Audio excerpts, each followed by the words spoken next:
ପିଲାମାନେ ଆଜିର ଏହି ଅଧ୍ୟାୟକୁ ତୁମମାନଙ୍କୁ ସ୍ୱାଗତ। ଗତକାଲି ମହାନନ୍ଦ ସାର୍ ତୁମମାନଙ୍କୁ ଖାଦ୍ୟ ପଦାର୍ଥର ବିଭିନ୍ନ ପରିଷ୍କରଣ ପ୍ରଣାଳୀ ଯଥା ହାତରେ ଗୋଟାଇବା, ପାଛୁଡ଼ିବା, ଚଲାଇବା ଏବଂ ଉଡ଼ାଇବା ପ୍ରଣାଳୀ ବିଷୟରେ ସବିସ୍ତୃତ ଆଲୋଚନା କରିଥିଲେ।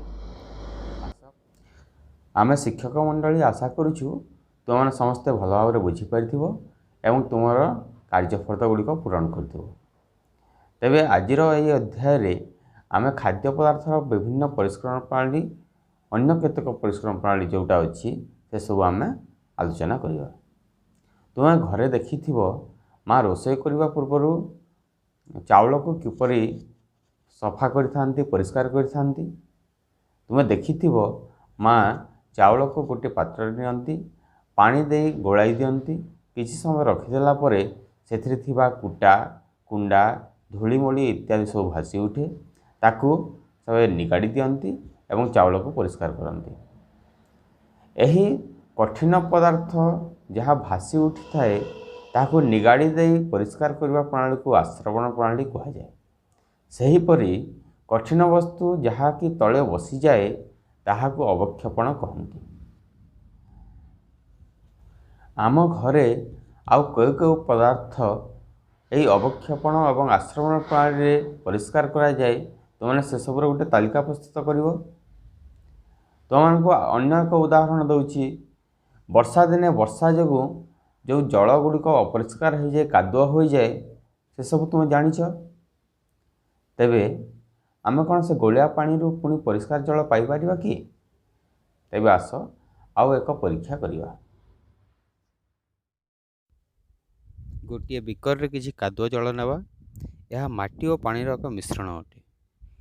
ଏହାକୁ ଗୋଟେ ଚାମଚ ସାହାଯ୍ୟରେ ଘାଣ୍ଟି ଦେବା ଆଉ ତାକୁ ଅଧଘଣ୍ଟା ପର୍ଯ୍ୟନ୍ତ ସ୍ଥିର ଭାବରେ ରଖିଦେବା।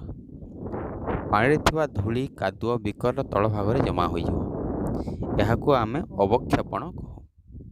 ବର୍ତ୍ତମାନ ଉପର ପାଣିକୁ ଧୀରେ ଧୀରେ ଅନ୍ୟ ଏକ ବିକରକୁ ଢାଳିଦେବା। ଏହାକୁ ଆଶ୍ରବଣ କହନ୍ତି। ଏହା ମଧ୍ୟ ତୁମେ ଜାଣିଛ।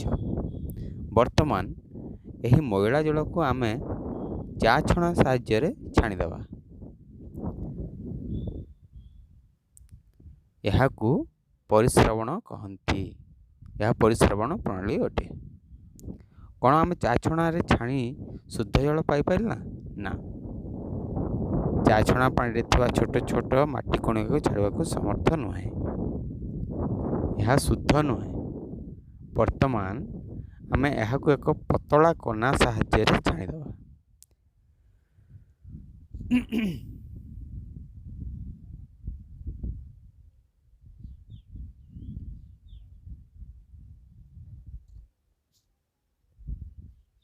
ଦେଖ, ଛାଣିଦେବା କିଛି, ପୁଣି ଏହା ଶୁଦ୍ଧ ହୋଇପାରିଲା ନାହିଁ।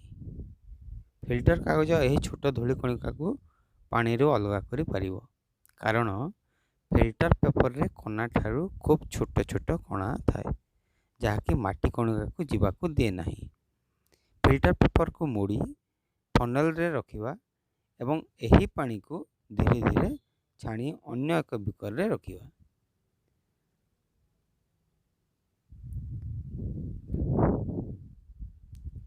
ଦେଖ, ଫିଲ୍ଟର ପେପରକୁ ଦେଖ। ଫିଲ୍ଟର ପେପରରେ ମାଟି କଣିକା ଗୁଡ଼ିକ ଲାଗିଛି ଏବଂ ପାଣି ସଫା ଦେଖାଯାଉଛି, ନାଇଁ? ଏହି ପ୍ରକ୍ରିୟାରେ ଆମେ ଜଳରେ ମିଶିଥିବା ଛୋଟ ଛୋଟ କଠିନ ପଦାର୍ଥକୁ ଅଲଗା କରିଦେଉ, ନୁହେଁ? ତେବେ ଆସ ପିଲାଏ, ଆମେ ଗୋଟେ ତାଲିକା ପ୍ରସ୍ତୁତ କରିବା ଯେଉଁଥିରେ କି ଆମେ ପରିସ୍ରବଣ ପ୍ରଣାଳୀରେ ଖାଦ୍ୟ ପଦାର୍ଥକୁ ପରିଷ୍କାର କରିଥାଉ। ଆଚ୍ଛା, ତେବେ ପରବର୍ତ୍ତୀ ପର୍ଯ୍ୟାୟରେ ଆମେ ଜାଣିଥିବା କେତେକ ବିଷୟରେ ଆଲୋଚନା କରିବା। ଆଚ୍ଛା ପିଲାଏ, ତୁମମାନେ ବିଲରୁ ଧାନ ଅମଳ କରିବା ଦେଖିଛ କି? ଆସ ଆମେ ଆମ ଅଞ୍ଚଳରେ ବିଲରୁ କିପରି ଧାନ ଅମଳ କରାଯାଏ ସେ ବିଷୟରେ ଜାଣିବା।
ବର୍ତ୍ତମାନ ଆମେ ପଢ଼ିଥିବା ବିଷୟ ନେଇ କେତେ ଗୁଡ଼ିଏ କାର୍ଯ୍ୟଫଳ ଦେଉଛି, ସେଗୁଡ଼ିକ ନେଇ ତୁମେ ତା'ର ପ୍ରଶ୍ନ ଉତ୍ତର କରି ତୁମର ବିଜ୍ଞାନ ଶିକ୍ଷକଙ୍କୁ ଦେଖାଇବ।